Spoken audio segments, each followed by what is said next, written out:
You're hanging out in the House of Sunny podcast, where it's always sunny, mostly because of your host, comedian and YouTuber, Sunny Loman. Want to know what Sunny and her friends are thinking about this week? Well, here she is, Sunny Loman.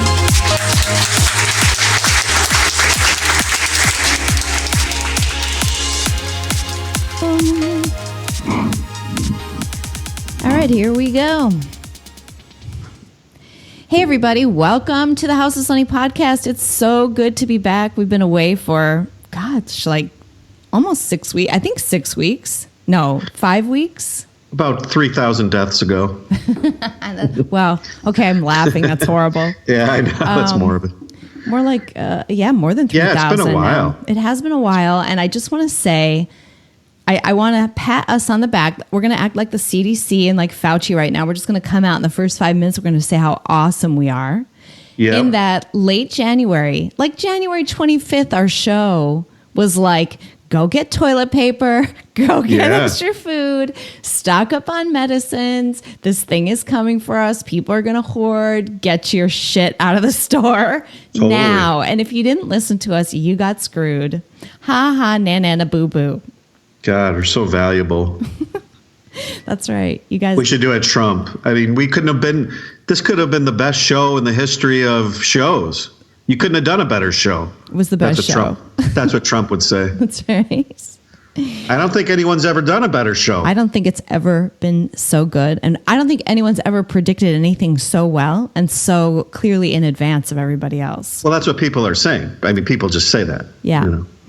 So today we're going to talk about, obviously, the only news out there, coronavirus. We'll talk about it. And I think we have what Doug and I want to talk about today is just the problem that we've been having is information. And we're going to talk about just experts lying and information and how do we deal with this and what's the way to look at this. And then by very big popular demand, we're going to give our take on Tiger King, because that is the subjects on Americans' minds today. The order is 1, coronavirus, 2, Tiger King. So that's what we're going to get into. I promise you, no matter where we are in the show, toward the end, I'm going to cut us off and we are going to talk about Tiger King. It's happening. Man. Yeah. So this isn't just going to be another coronavirus podcast, but I think we have an interesting take. We've been gone for a while. I've moved. I wasn't feeling well, different things, but mostly a move. A move is very stressful. It's a lot of work. I got so lucky, Doug, because we were living in a furnished rental out of basically suitcases since September here in Laguna Beach, looking for a place to live, a permanent, long-term place to live. We found that place like early February. And I mean, under the gun, we moved March 6th. There's no way that we could have moved into a house any later than that. That's crazy. So we would have been stuck in a furnished rental with none of our stuff for like another year or something. No doubt. So here we are in our fabulous new home in Laguna Beach. I'm so happy about it. And if I have to be stuck somewhere, it's a good place. And of course, I have a ton of boxes around me, so no shortage of things to do. And what everybody, I'm having a hard time empathizing with all of you people who are stuck at home and going, oh my God, this is so hard. Because when you're sick, you're home all the freaking time. So I've been pretty sick for 4 years up and down, and I'm home. I'm home a lot. The worst thing happening to me in this thing is that I had to get rid of my maid. That's the worst thing. No. Because when you're sick, well, I mean, it is a little sad because it's really hard for me to clean my own house. I don't have a problem doing it. I was raised cleaning my own house. But I can't. Like, it's really hard for me, actually.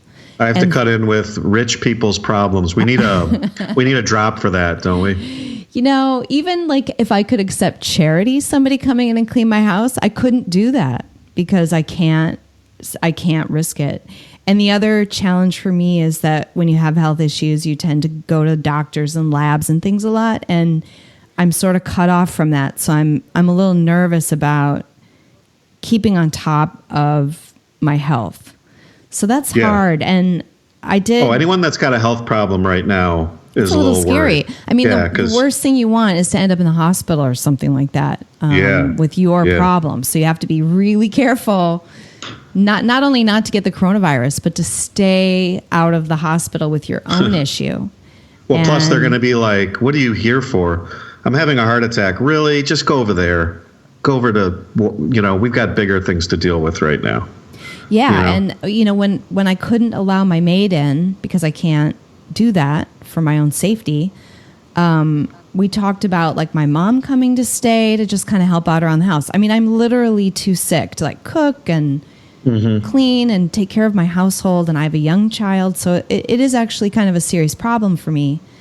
But my mom is 77. I mean, I can't fly her across the country now. And, so it's just like, well, I just have to make do. And we are. And now, of course, I'm having to cook all the time because you can't eat out like before. Here's the thing, too. Like in World War II, like the response was you have to go get a gun and go kill people and get into combat and most likely die. And now we're just telling people to go home and watch TV. You have to go home and watch Tiger King. And be bored and be sort of restless. And I think the worst case scenario. I don't want to dismiss we're going to get into it, but I don't want to dismiss other people's. This is serious. The worst case scenario is number one, you get sick with this thing. That's the scariest thing is if you get sick and you get it seriously ill, which doesn't, I get it that old people suffer more from this, or people like me with autoimmune diseases and things have a more likelihood of having serious complications, but it's pretty clear that young people are also being hospitalized and dying from this. So it is nothing to not be worried about. But the second thing is there are a lot of people in this country who live paycheck to paycheck. And I've certainly been there at times. But I'm actually, since I was a kid, I grew up poor. I've always been a saver for that reason. Yeah, same I've here. always been afraid of being caught short. And so we grew up in the family where it's like, we're having cheeseburger casserole again. Damn straight. Yeah. I don't know Dad how many quit his job again. How many meals was like a mac and cheese and hot dog meal for me growing up, or a Hungry Man microwave dinner? And the credit card bills are Mom, why are our bills all red? They're all in different colors. My mom buys, 8 Hungry Mans for 49 cents each, and like. Yeah, I vowed never to live like when I was young, I was like, I'm not living like my parents. These people are so like irresponsible. Like whatever money I got early on, I was like, I'm a saver, to a fault. Yeah, me too. I'm kind of stingy, and it doesn't matter how much I have. I'm still like shopping at Gap and stuff like that. Like I can't seem to bring myself to be the rich lady, which is fine. Not that we're rich. I mean, compared to real rich. I mean, we're just. No, I'm not rich.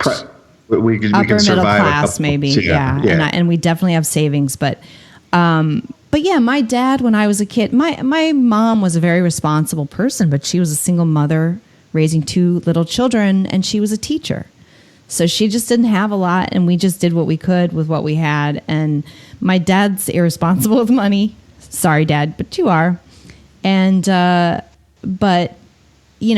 nevertheless, he's the one who gave me this book when I was a kid that gave me all these sort of basic financial principles, like always put 10% into savings, always. You can always live on 90% of what you're earning, no matter what.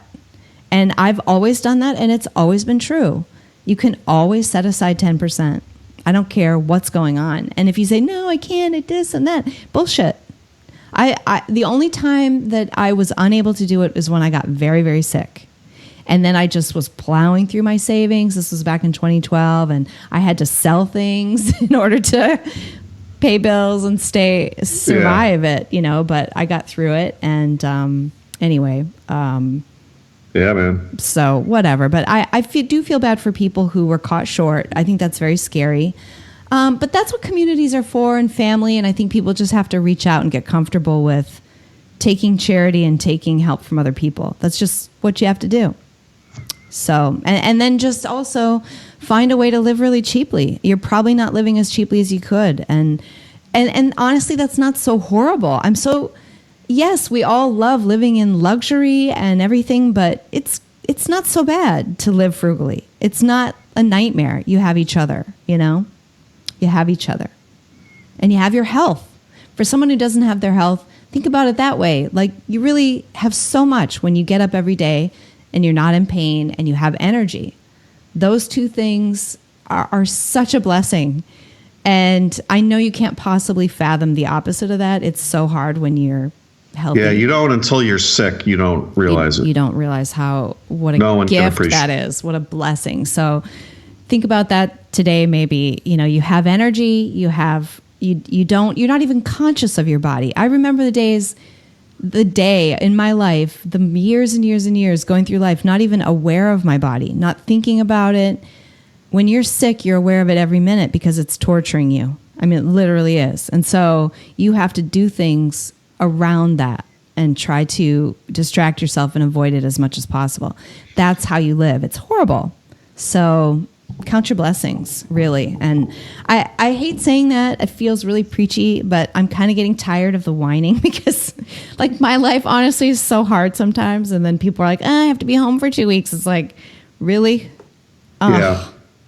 So. Yeah, it's a great point. I'm trying to be positive. What I'm trying to say to people is, you're sort of winding yourself up for no reason. Yes, there are problems, but life is full of problems. And you feel good, you have energy, you're already way ahead of the game. Way ahead. So enjoy it. Enjoy your days. Yeah, think about all the things. Take time and just think about all the things that are great in your life, and take the handful of things that are bad and just forget about those and just list the things that are good, and you'll have a totally different perspective on life. If you have your health, people that aren't healthy, and I can claim a little bit of this from some personal experience, not as bad as yours, Sonny, but from some of my own experiences as well as family, that people that aren't healthy, they would give anything to be healthy, including all their possessions. Honestly, they would be. I would. You just sit there and say, I would just I'd be in a dumpster right now in an alley if I could just be healthy. It is so true. I don't know. It's so hard for people to grasp this. I would take my 5-year-old and pitch a freaking tent in a field and eat over a camp stove ramen noodles every night if I could be healthy. Yeah. Our life would be better. Honestly, it would. I mean, obviously that would have its challenges, but we would be together and I would have energy and we could laugh and I could run around. It's very hard for me to even just be upbeat on a day-to-day basis. And totally. I make myself do it for my family, for my own sake. But I have to make myself. It's not natural. Yeah. Like, I literally have to make sure that I'm not dwelling and being, I have to talk myself out of going down into these dark, deep places where I sound like really crazy kind of, but when you wake up in pain, you can just be like, oh my God, my life is terrible. You can just be utterly negative all the time. And if I can do it, you can do it, but yeah, I would live poor. I would go through a depression or anything to have my health back. Fully. So if you have your health, really just focus on that and focus on what that gives you. It's so hard. I've never said this to people because being sick is such a unique experience. So it's just really hard for people to relate, and I get it. I don't think people should. I'm glad for you that you don't relate to this, honestly. Yeah. Right. So, all right, let's. You don't want to relate to it. Okay. You don't. I don't want anyone I know to relate to this. Okay. So what we want to say about coronavirus is, what do we want to say about it? First. Well, let's go back a little bit because we haven't been on for a while, but we were saying way back when that this was a real serious problem. Yeah. And we understood the science and the math of it. And, so let's kind of bring people up to date a little bit on because my thinking in this has gone through an evolution, and I don't want to just bore people with the same stuff that everybody else is going to say about it. I think we have kind of an interesting take. So, I think we should maybe go back to where we were a month or two ago and kind of what I was thinking and then what happened and why that happened, why we're in the state we're in now and what could have been different and how we should think. Yeah, let's go back to January. And what was happening was this thing was pretty much isolated in China. And Doug and I are like, this thing is coming for us, everybody. And why did we think that? Meanwhile, the World Health Organization is saying, nope, it's not a problem. The CDC is saying not a problem. The, Fauci shitface is saying not a problem. Everybody's poo-pooing it. Trump is saying it's not a problem, although... The Washington Post was saying it's not a problem. The New York Times was saying that. All of the media is saying... So don't think that's a Republican liberal thing. Everybody... Right. Everybody was saying it's not a problem. It's the flu. By the way, quick aside, that's a big pet peeve of mine, is that when the left is saying, oh, Trump's all to blame, and the right saying, no, Trump didn't... No, everybody at that time, and I went back and got the articles, and there's some good videos about this. The Washington Post had an article saying, get a grip, everybody, this is just the flu. Yeah, New York Times, Post. Everybody said LA that. Times, everybody was poo-pooing it. And the guy that runs WHO was just spouting the Chinese line. In fact, he was praising President Xi about getting this under control and his transparency. And meanwhile, the doctors in Wuhan, one doctor in particular, there's a great 60 Minutes Australia piece on this that everyone should go watch. But they disappeared a doctor from Wuhan a woman who went public. Of course, a lot of doctors died or disappeared in China who was warning people that this was really serious. And so China was lying. They were murdering people. They were probably burning bodies as far as I can tell, but they went into full suppression mode on this. And we were seeing the videos that were emerging from there and saying, man, this is the real deal. Yeah, we were realizing China's lying, first of all, but also like Taiwan, I think at that time was saying there's community transmission. This was early January, and the WHO ignored them and came out and said there's no community transmission. This is only due to a wet market in China, and if you didn't go to the wet market, you don't get it. And that was a lie, and they knew it was a lie, but they were just backing the China propaganda. So that's what was going on in January, and somehow you and I are like, nope, this is real. Mm-hmm. And there were other people saying that, and a lot of my friends were on it's just like the flu. It's nothing to be worried about. What is everybody, don't panic or whatever side of things. And this, all the stuff circulating that anyone saying this is dangerous, this is a problem, is spreading misinformation. And absolutely. And people started talking about cutting the information, and people who had YouTube channels who were warning people, those YouTube channels were getting throttled by YouTube and Google and Facebook. So that's the danger of that kind of censorship, which we should not have. And we'll get into that too. But that's where we were at, is we were going against the wave of people who were poo-pooing this thing. And as late as February, the New York Health Commissioner was saying, come out to the parade. Everybody come out. Don't be misled by this misinformation about coronavirus. Who was it that was saying go hug China? There was somebody in Canada's like, go hug Chinese people. We talked about that on one of our episodes. Yeah, was that, we're not allowed to be racist. I think I saw a video of Nancy Pelosi in Chinatown, San Francisco in February being like, everybody come down to Chinatown. This is nothing to be worried about. Well, the mayor of city in Italy had a Hug a Chinese Guy Day, where they were trying to combat racism. And so they had people hugging Chinese people in the street. This was the mayor of a town in Italy that's gotten destroyed. Right. So there's just been so much junk. I think it took all of February for people to catch up with us. And then finally by like a month after, maybe longer, after I knew what was coming, people finally started taking it seriously. But when Trump did his first travel ban, I was really critical of it. And I think I was critical of it on the podcast because it was good, but it wasn't enough. Yeah. It was a week too late, but also it allowed people, it gave people like 4 days. I was like, what? Why do you ban travel? because you see this as a serious threat, but then you give 4 days for people to sort of jam in and squeeze in as fast as they can from this horrible, dangerous place. And in addition to that, you don't quarantine, you don't go into the country and say, okay, who has been in Wuhan in the last 14 days? You also have to be quarantined. Like, if you did come in 2 days ago, you need to be quarantined or you need to self-isolate or whatever it is. But none of that happened. They were giving people temperature checks. And as you pointed out at the time, you said, look, people can be asymptomatic and spread this. Yeah, so. All these facts were known back in late January. Known, like absolutely known beyond a shadow of a doubt.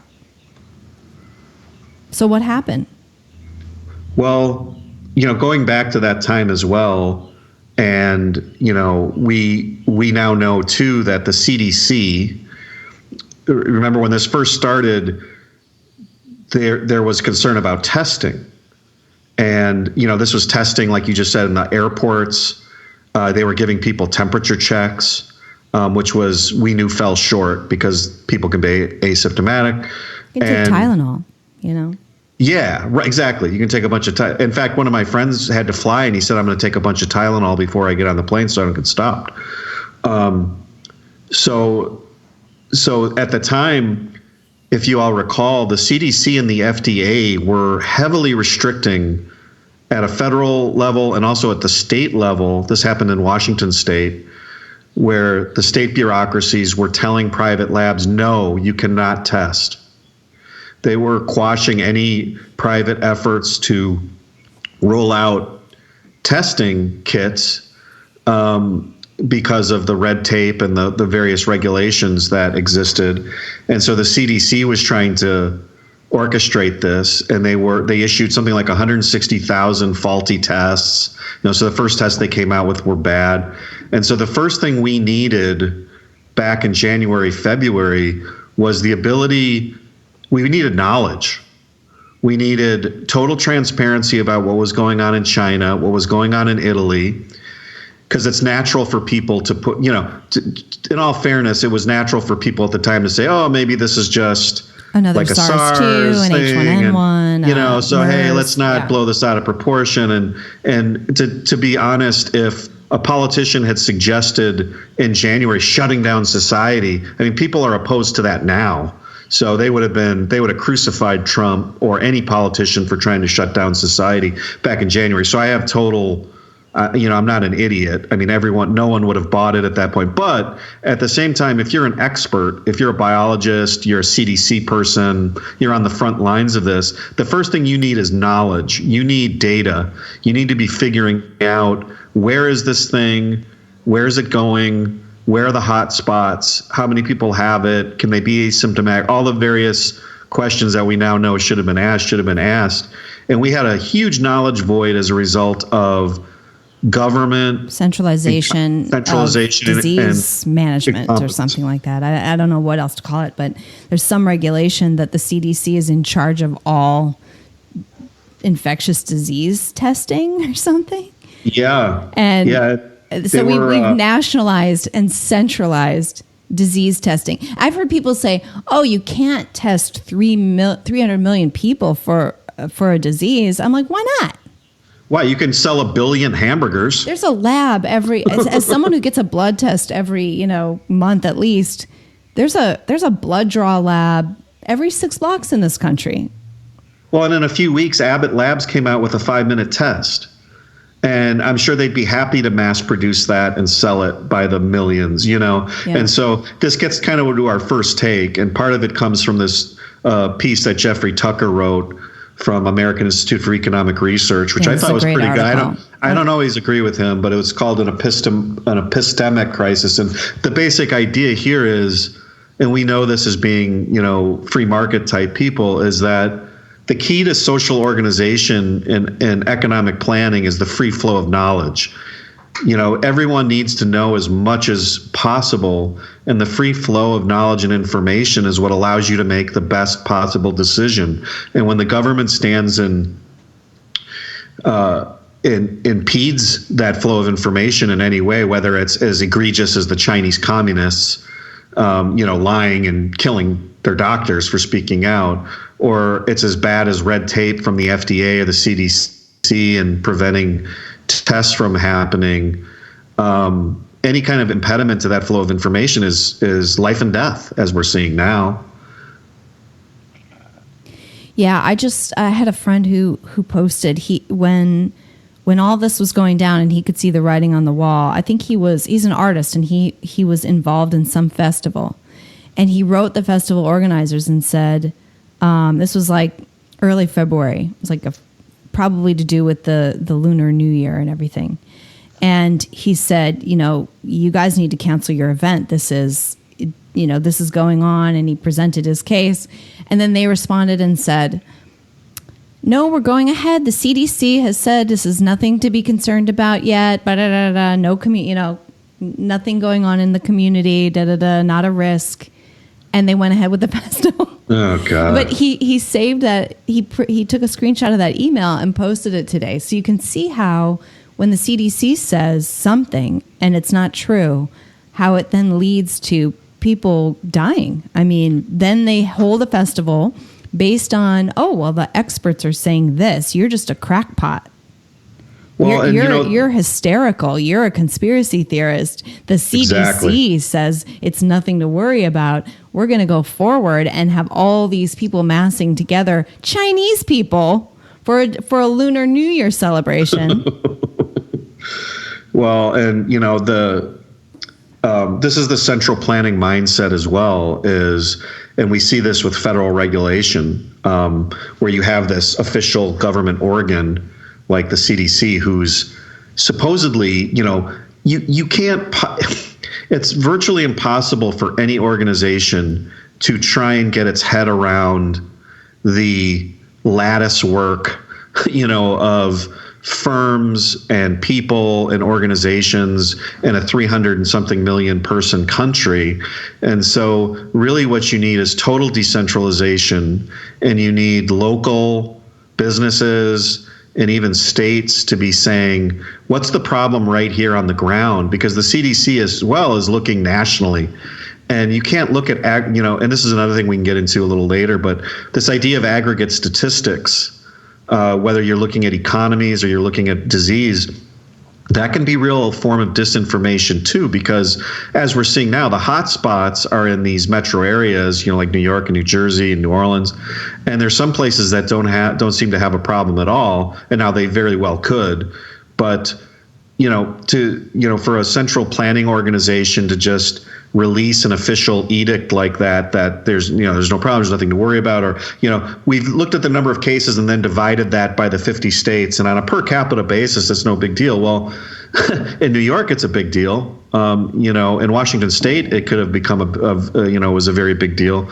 So you can't just say, well, in aggregate this is not a problem or whatever. You really have to look at cause and effect, and then you have to start testing people and looking at what's going on in your area in particular and saying we have to act here based on that information. You have to let local people make their own decisions and do what they think they need to do for their community. I do like that Trump he's definitely shown himself to not be seizing power in this situation. He's allowing governors to kind of do this differently, state by state. He's deregulating, with the exception of the $2 trillion bailout, which just disgusts me.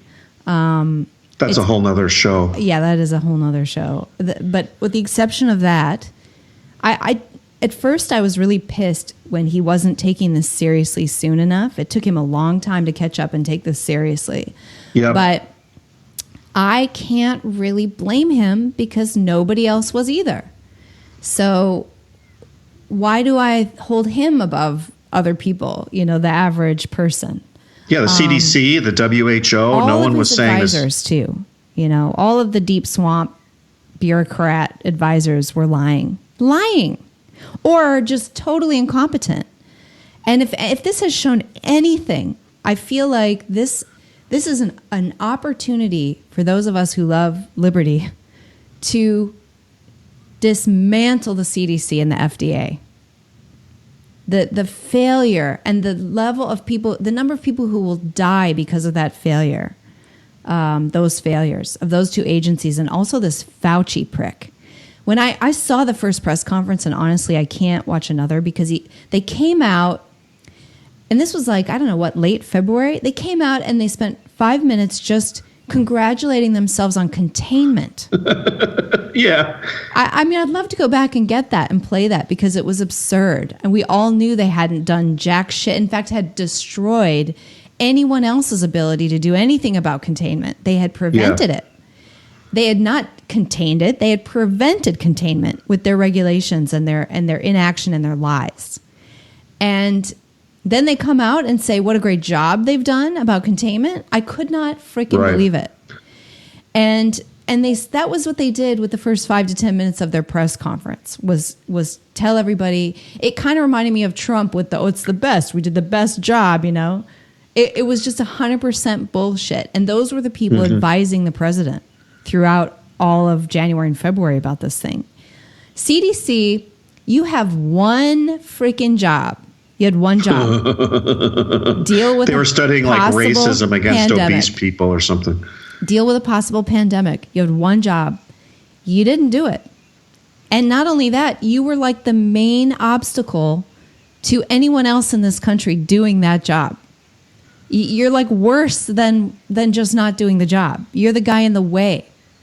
So there's hundreds of stories out there about I hope you people. Go away. I hope CDC is destroyed after this. Well, and we can talk about silver linings maybe too at some point, but that could be one huge silver lining, which is, you know, as these private labs were trying to get tests out, they were being told and ordered by states not to do it. And there's all sorts of stories about this online.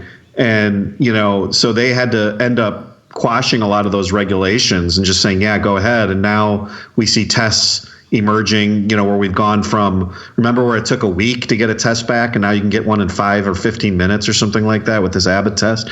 So you let the free market go, or you let these companies innovate, and suddenly we have a test just like that. And, you know, you let these private labs do it and people can go get tested or whatever. It's not rocket science. It's not. They've tested for these types of viruses before, so they're just adapting existing tests. It's not that big of a deal, and it shouldn't have been such a big process. Same with making a freaking mask. It doesn't take 90 days to go, yeah, okay, you can make masks. Honestly, it shouldn't even be. Well, the problem with that was approved. They were being made in, you know, silver lining too, right? If we can get rid of the FDA and the CDC, because now what we're seeing is, why do we have these regulations? So you can, you know, if we think in this case we're going to save a lot of lives by just bypassing all this red tape and nonsense and allowing all this to happen, like, what about all these other diseases that no one ever talks about that aren't publicized, where people die because of it takes 12 years to do a drug. To get by the FDA's approval process and so on. So if there's a silver lining, maybe it's that, you know, and the second one, which I lost my train of thought on. What were we just saying? Sorry. I don't know, but there was a second silver lining to this. Well, we were talking about dismantling the CDC and then the FDA, maybe keeping some of these deregulations in place. The ones that I like that he's cut, the really hilarious one is that healthcare workers can't wear N95 masks if they're made for construction workers.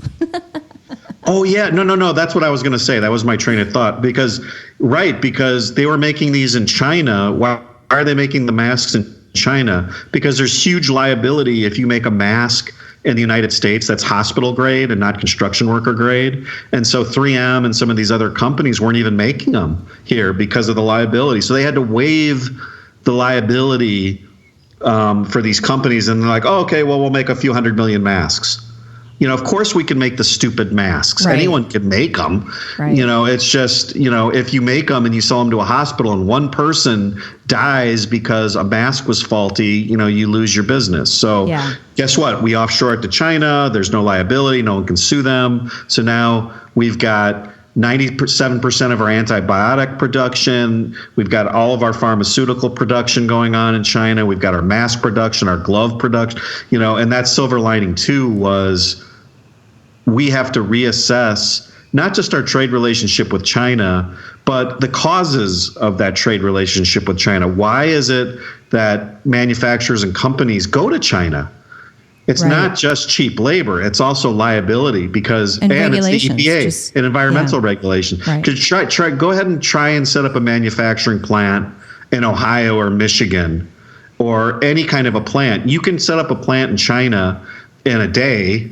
I'm exaggerating, but a couple days, and you can get a workforce and be up and running. And so if you're a company, why wouldn't you do that? The EPA, as well as the ADA, which is the Americans Disability Act, and OSHA, and all of these organizations that regulate a manufacturing plant, it is so restrictive.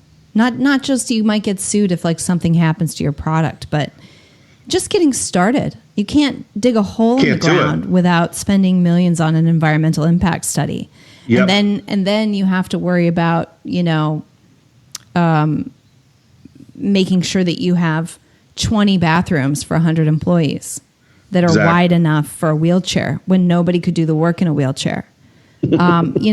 Shit like that. And you think that and healthcare costs. Yeah, the healthcare because you got to cover men. I remember having to pay a pregnancy premium for my insurance one year. Yeah, stuff like that. That's the other thing. I mean, I don't know if this will come out, but if we aren't aware that we need to keep our medical system private through all of this, that's a scary thing. Imagine that we were dealing with an NHS like in the UK, where you really have no options. Yeah, that's it. And I just can't even believe the stuff I'm hearing out of the UK hospitals, or what's going on in Italy with their death rate and stuff. And it's, we don't want a central bureaucracy making decisions about our hospitals, because look at the damage they do with just a few regulations. One of the regulations that he waived that I really like is this certificate of need bullshit that regulates the number of beds a hospital's allowed to have in a certain geographic area. It's like the liquor laws. You can only have a liquor store within a certain radius of another liquor store. Yeah, it's the same thing with hospitals, and it's designed to prop up. It's a hospital lobbying effort. It allows them to make more money. Monopolize a certain area. And when they monopolize an area, they don't have to be efficient. They don't have to be inexpensive. They don't have to have, it's wrong. It needs to be free and open. We would have an endless number of beds and ventilators and equipment if the government would just get out of the way. It is such a highly regulated area. You guys don't even know. And since Obamacare, as someone who's in this system all the time, as a patient, as a consumer, it has gotten 20 times worse since Obamacare went into full force in 2015. It is so much worse. And of course, as we all know, it's 20 times more expensive. So it really needs to go back to free market.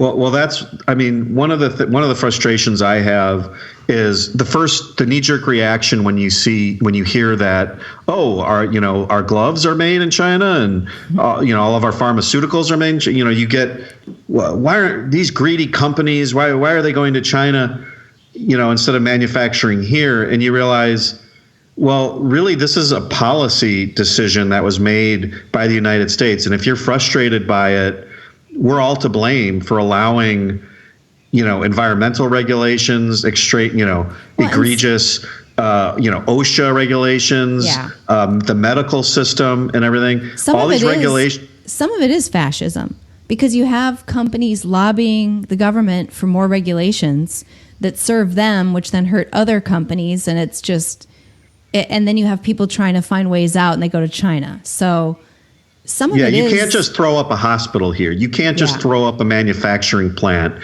If there's any chemicals involved, you're going to be in a 3-year lawsuit with various environmental groups for trying to put your manufacturing facility. Most of the manufacturing we have in this country has just been grandfathered in, over time, or got some sort of license to do it before a lot of these regulations and lawsuits went in. So it's very, very difficult to manufacture anything in this country, and this is why they go to Mexico and they go to China in order to keep costs low. So if we're going to bring manufacturing back, if we don't ease some of these regulations, then you're going to pay a shitload more, for these products as well. With drugs and the FDA, there's a huge, long approval process to get these drugs through.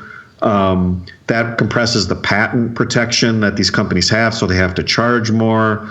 It changes the way in which they approve medicines. And as we've seen, now people are saying, oh, why don't we just get a vaccine? Where's the vaccine? Where's the cure? Why can't we just do hydrochloroquine? Some of these drugs that have the malaria drug and stuff. And, the Michigan governor she's backed off this now, but the Michigan governor was threatening doctors and hospitals for prescribing that. And that's a drug that's approved from the FDA. That's a drug that with a long use. Imagine if someone now comes out with a drug that looks really promising with COVID, but it hasn't been approved, so it can't even be used off label. Well, good luck. I mean, you'd need President Trump himself to probably go in there and, demand some sort of executive order, because you can't just release a drug in the United States, even if you have, proof that it works in some way. So anyways, the point is that the silver lining is that maybe it won't happen, of course, but maybe people will wake up and say, hey, let's revisit the reasons why this is the way it is. It's a great opportunity for our side to point this stuff out and try to make things better. I understand it's a long shot because we're living in a culture which is a knee-jerk, the government needs to help me and protect me and blah, blah, blah. So, hey, so with our last 5 minutes here before Tiger King, I want to talk about masks, because that's kind of a hotly debated issue right now, which again, this goes to the information and who's lying and what's right, and how do we cut through it, and how did I know in January that this virus was a big deal and was coming and so on, and we should stock up on toilet paper. That's the funny thing too, is that I knew the toilet paper was actually going to go scarce. I don't know why people were surprised that people stocked up on toilet paper. Like, you don't want to run out of toilet paper, of all the things. So, of course, people bought toilet paper. That is a simple, if you think about it for just a few minutes, you understand why toilet paper. It's not funny. I'm not going to be using leaves in my bathroom. Thank you very much. So, yes, I bought extra toilet paper. Anyway, so the mask issue, people lied to us. The CDC said masks are not effective. They said people are going to not know how to use it, and it's going to be worse for them. So many people in authority said if you misuse a mask, you have a greater chance of catching it. Like, just some really weird shit out there. If you just back off for 2 seconds and think about it, you will realize that just your common sense should tell you, of course masks work. Right? To a degree. Like, that's the question, I guess, is how safe are you? Doing what activities? But the only way we're going to get out of this lockdown is if we have real information, we have testing all over the place. I saw a really cool app today that will anonymize, if that's the right, how to say that word, anonymize your information, but it allows you to register that you have it, and then your motion will be tracked with your phone, but it will be completely anonymous. But it allows everybody to log in and sort of see, did I go near somebody who's saying they had it, and where their phone has been. And as long as you can trust the company and you know that it is anonymous, but they're saying that it is, that's a great idea, right? That's some innovation here to maybe help us with information to keep us safe once we come out of lockdown. And the other thing we need is masks. And they do work. Of course they work.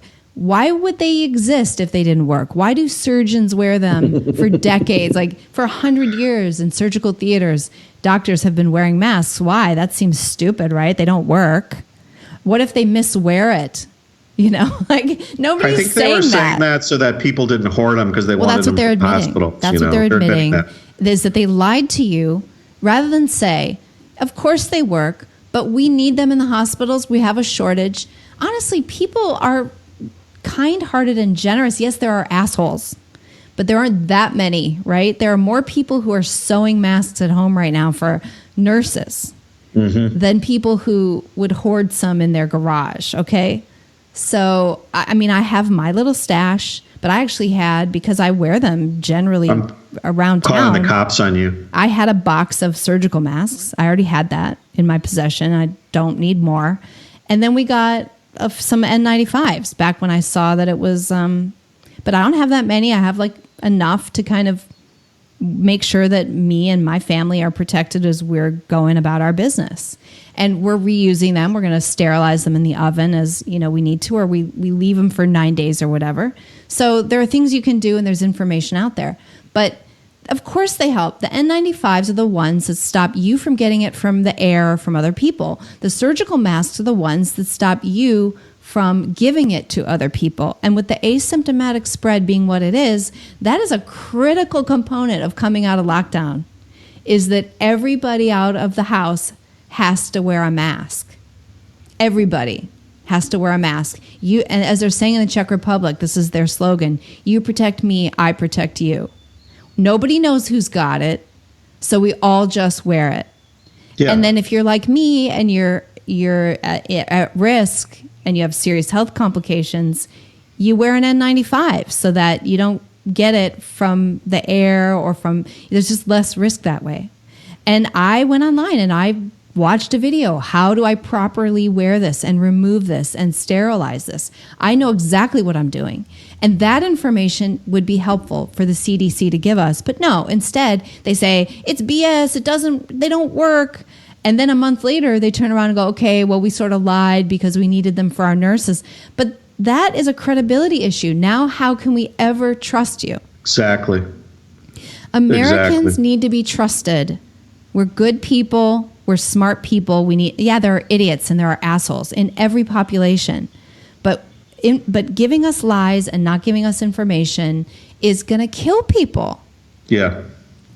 So that's my pitch about that. Of course, masks are helpful. I don't know why there are still people saying masks aren't helpful. What?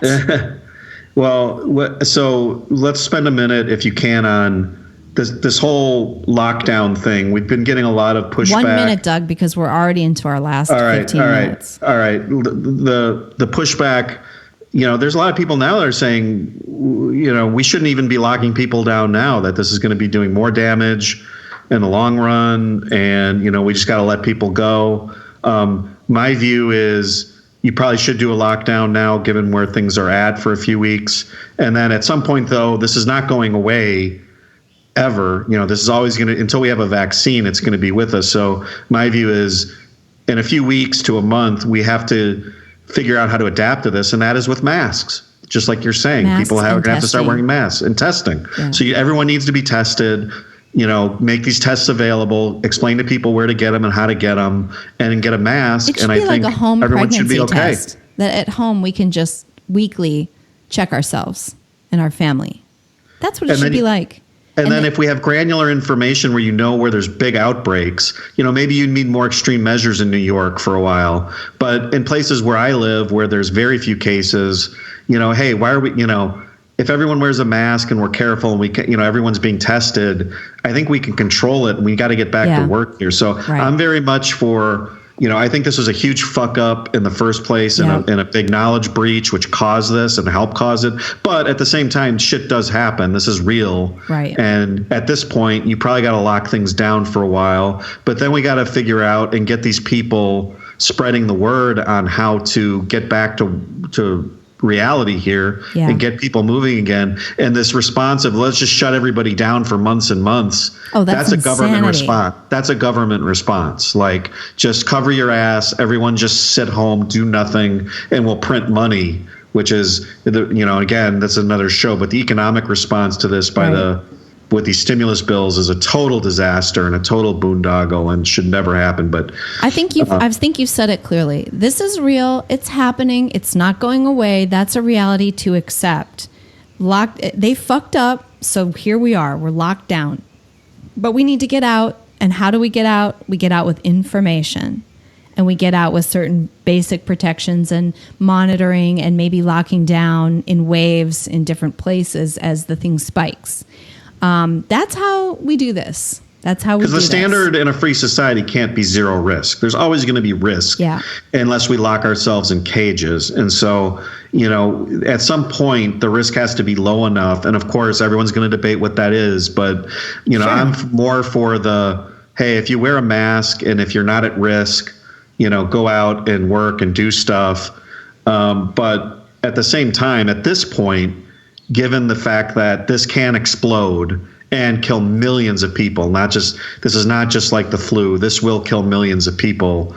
Let's chill out for a week or two more and see where this goes and see if we can get the curve down. But then, thank God Trump is president and not Hillary. Can you imagine the power she'd be grabbing right now if she were in office? Oh my God. Okay, we're gonna move on because it's time to talk about Tiger King, Doug. There was a specific request for your take on Tiger King. In our Sonny's Elite Squad group on Facebook, which you can join by becoming a subscriber on Subscribestar. And you can only join by becoming a subscriber to Subscribestar, to our Subscribestar account. And they want to know what Doug thinks about Tiger King. So I called him a few days ago and told him he has to watch it. I watched a few episodes. I don't even know what my take is. That thing is so nuts. That thing is so nuts.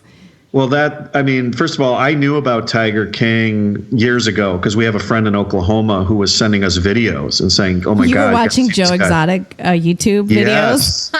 Yes, and anyone that knows me knows that that's not far fetched. That I would have been watching Joe Exotic videos years ago. And at the time, my take was, "Oh my God! There's an exotic animal guy."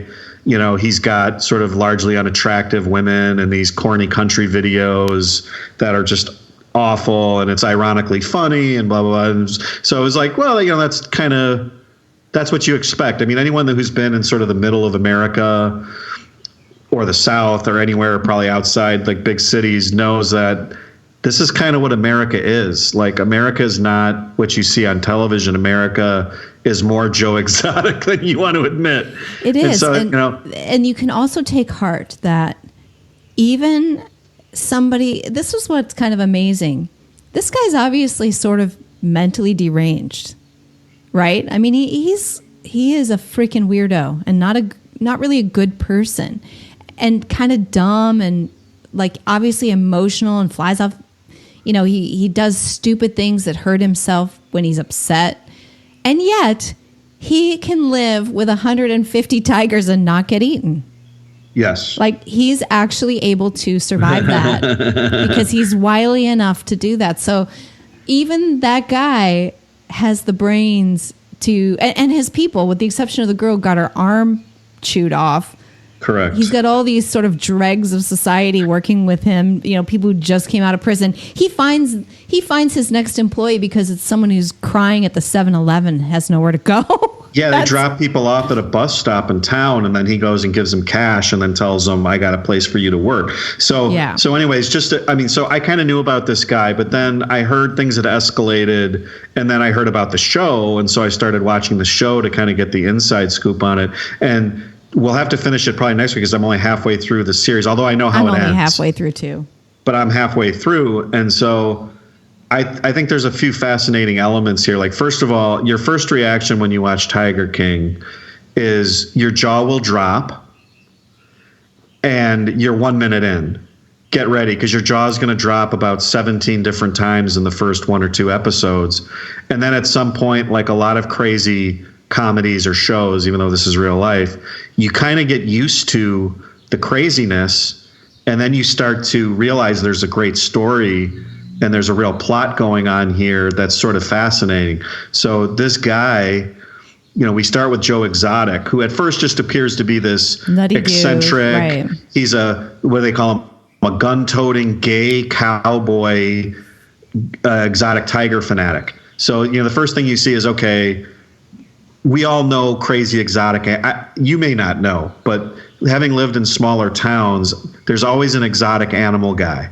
It's usually snake guy, guy that has reptiles in his basement. Anyone who's like kind of lived in small town America knows snake guy. And you'll see these people at animal shows or whatever. All of a sudden they have a python or they have some crazy animal.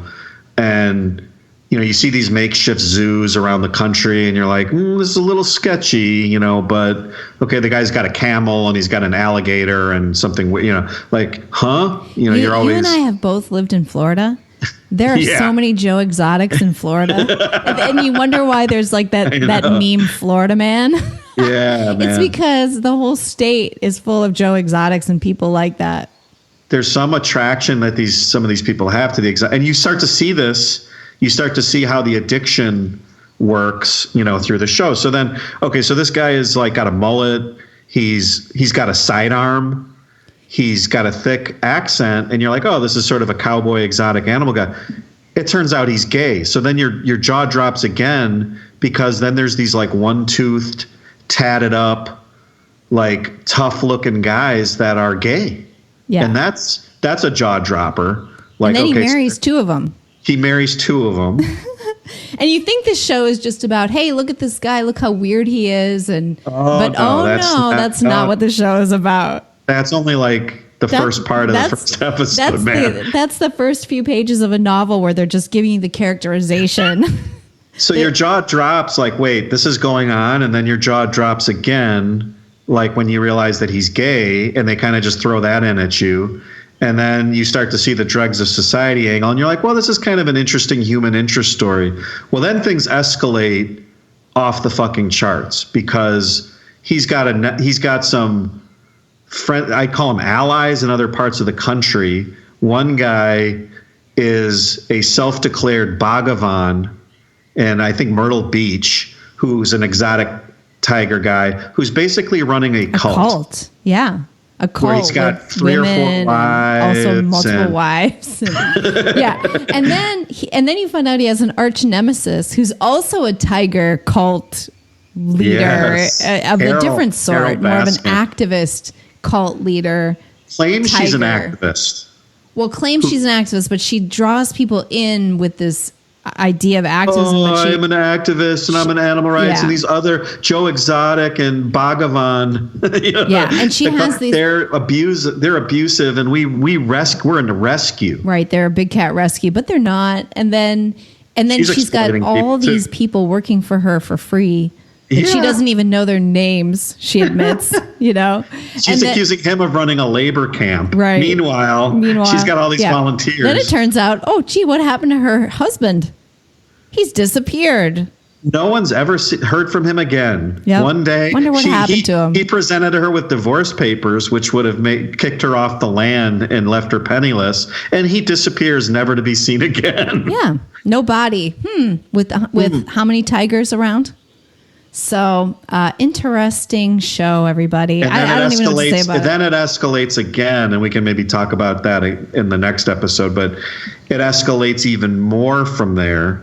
And I can't even describe it except hold on to your hat a little bit. And do you understand why this has taken off? What is your take on why this is so great? I think because it keeps standing everything on its head. Like the first thing is everyone has you have a stereotype of what an exotic gun-toting mullet Oklahoma guy would be. Well, he turns out to be gay. And has 2 husbands. You expect. Yeah. Not at all what you expect. Then it's like, okay, that's weird. But then this Carol, who seems to be the sympathetically portrayed rescue person who's saying, oh, this guy's mean and he's an abuser. So you start being sympathetic to her, like, well, she's got a point. Maybe we should outlaw these big cat farms because these guys are clearly way out of their depth here, including the one guy who let all of his animals go, and there were like baboons and monkeys running around a town, and they had to shoot them all. Yes. So then you start feeling sympathetic towards her cause. Well, it turns out she's an exploiter. She's a devil woman, and she possibly a murderess. Yeah. And then you see, well, okay, Joe's got some buddies, and they're kind of all at. Well, it turns out this guy is like some sort of polygamist and a cult leader.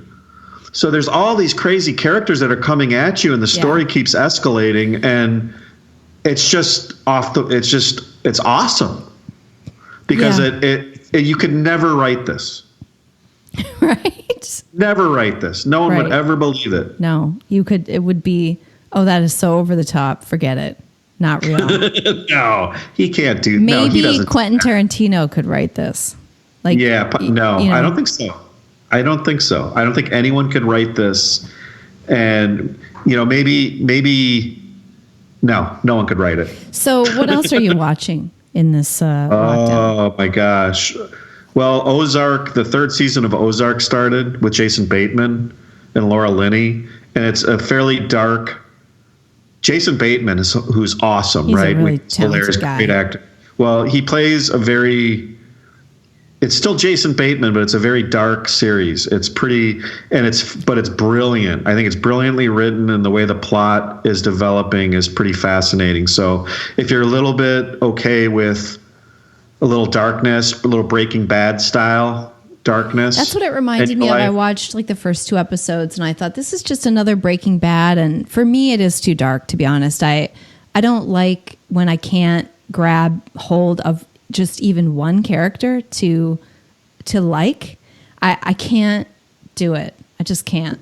Well, some of it is tragedy because the wife, I think, originally is a little bit of a empathetic character who drawn into this thing against her will. Is drawn into it, and she's kind of like the stabilizing, like, hey, what are we doing here?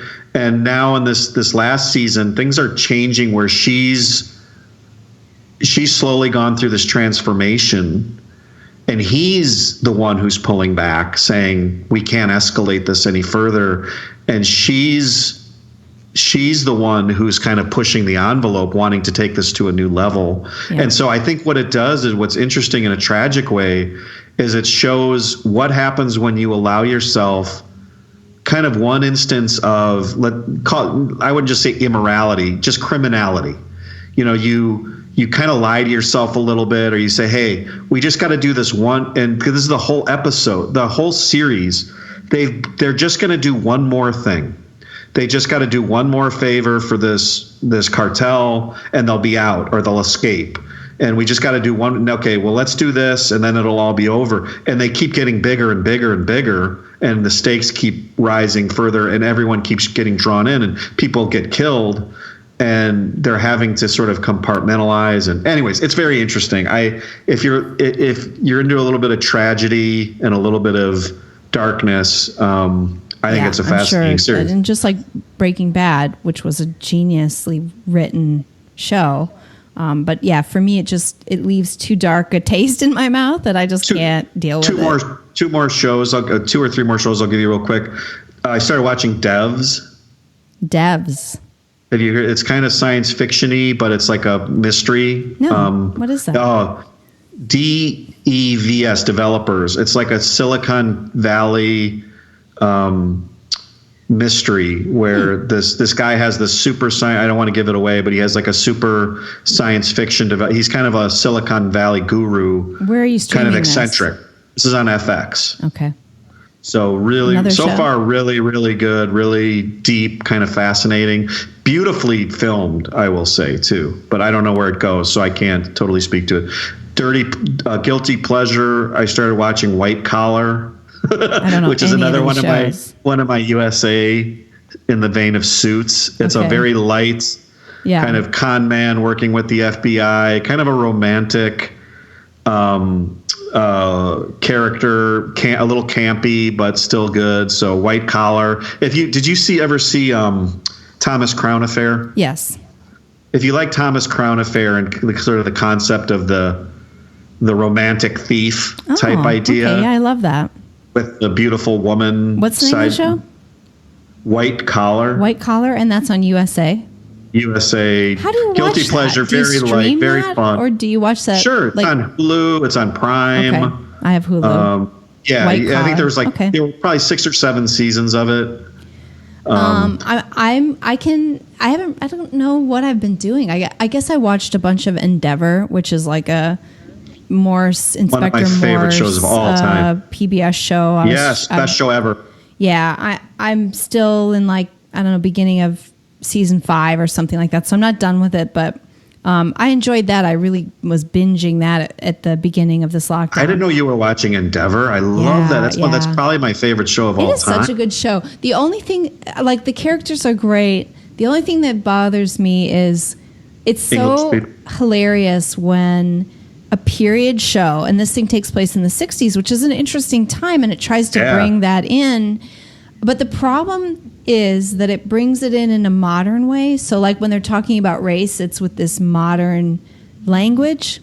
Yeah. And that is inauthentic to me. I feel like it's not the way people were talking about race in the 60s and the issues that they were addressing in the 60s.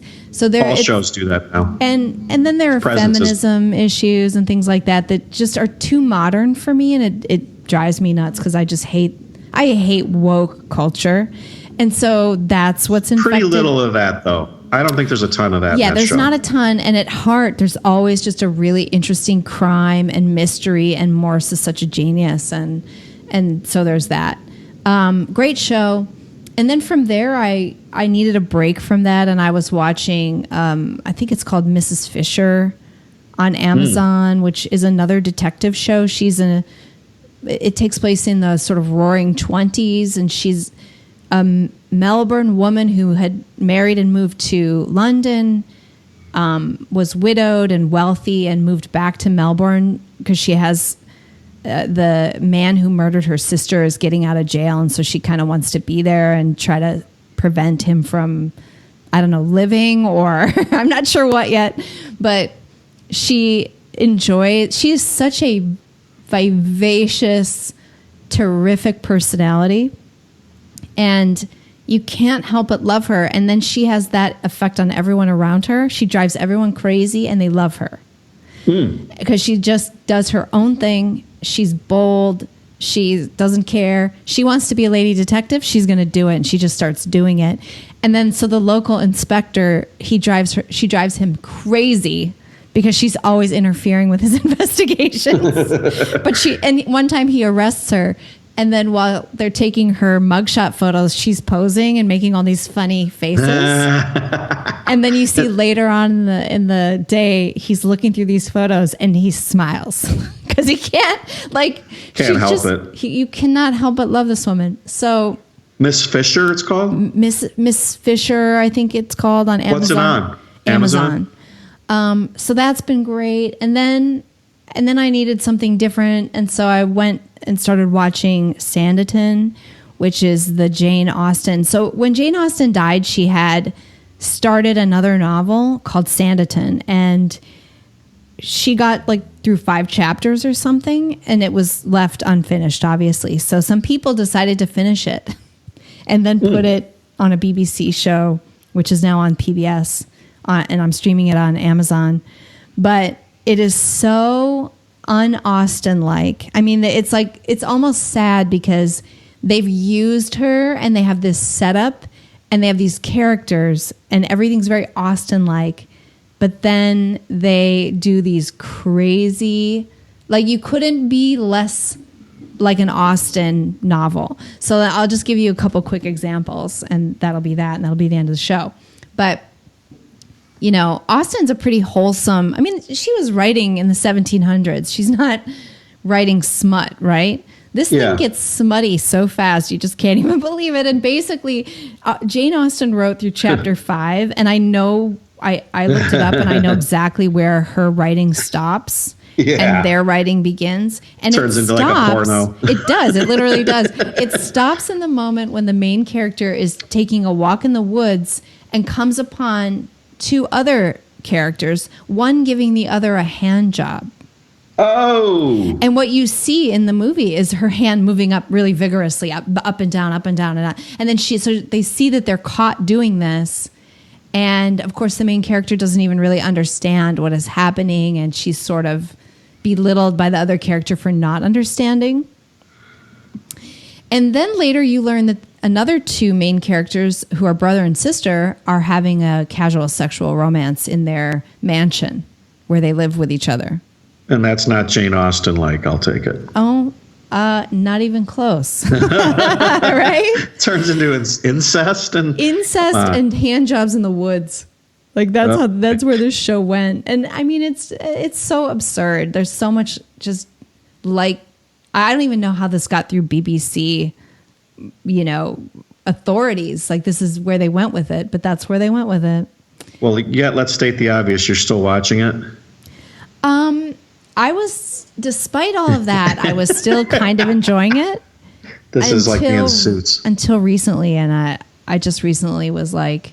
That's it? I had my fill when the main character, who's about 16, 17 years old and who has never left her family estate, which is like this farm in the middle of nowhere. And so she's taken to the seaside resort Sanditon for the summer. And that's her first time out of her family farm.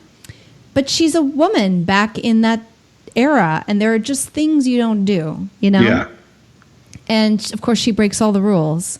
And instead of locking her up in a convent, which would have happened in real life, or locking her down in a house somewhere, it's like people like her more for this wild behavior. And so when I just got tired of it is when she, wanting to be helpful, defied her host, who she was staying with in this seaside place. She defied her express orders and got on a coach for London. Come on. Alone. And then,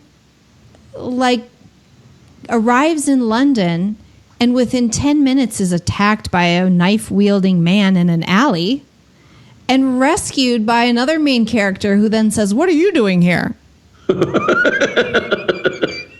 So in all of the London alleyways, they happen to be in the same one, and she happens to be rescued by the guy that she's going to end up having a romance with. And literally, I just couldn't take it, especially because he didn't immediately bundle her up and put her in an institution for going to London by herself. Yeah, you don't do that shit. It's just so dumb. It's crazy. It's just so dumb. stupid. So I'm done. And then the next scene is them at some fancy party in London, and they're dancing. Quick hand job in the alley. And he's in love with her and she's in love with him. And I'm like, this is ridiculous. I can't watch anymore. So then you watch one more episode and... I haven't actually. But I might. One more? Homeland?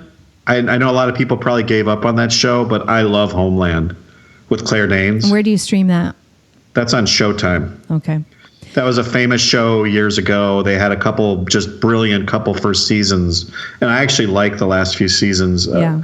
I think she's a brilliant actress, a great and actress. It's real Mandy spy, Patinkin CIA. also. Yes, Middle East spy, yeah. Washington politics, deep state type stuff. It's great. All right. Well, that's it for our show today. Thanks for joining us, everybody. We'll try to get on track here with a weekly episode. I don't see why not. It's been nice being back, right? And giving our opinion on stuff.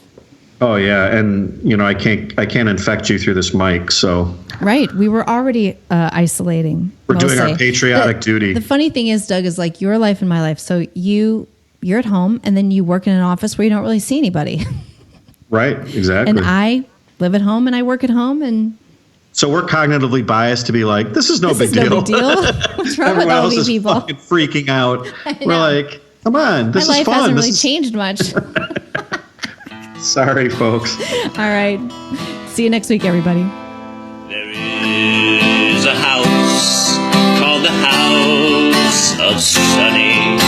I should have told this story at the beginning of the podcast, but my grandpa, when you'd go to his house and you'd walk through the back area, which was this kind of addition that he had put on to they had a house which was really kind of a cabin on a lake, and there was an addition off the back where he sort of stored shit, and it was kind of half shed, half house, and that's where you'd clean fish, and that's where he worked. It was sort of his work room in his house, but it was off the back and not nice or anything.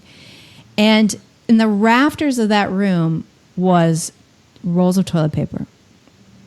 Packages and packages and packages and packages of toilet paper. And it was the running family joke that toilet paper in the rafters, Now I totally freaking, it was like it came to me, oh my God, he went through a depression. He went through World War II with all the rationing. He knows what it's like to run out of toilet paper, and that's never going to happen to him again. Great.